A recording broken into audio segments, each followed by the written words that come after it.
ng hinihinalang cocaine na nagkalat dito sa dagat ng Eastern Samar. Alam niyo ba kung ano yung cocaine? Cocaine? Cocaine parang shabu. Pang mayaman. Pang party ng mga kano. Panty ng mga kano. Party, hindi panty. Oh, tagay! Para sa second best seller sa Samar.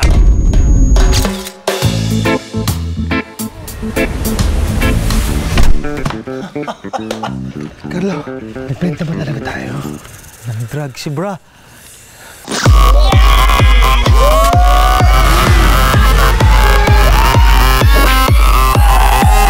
Ang ganda ng relos mo.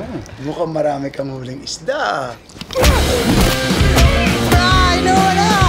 Uy! Ano ang problema mo?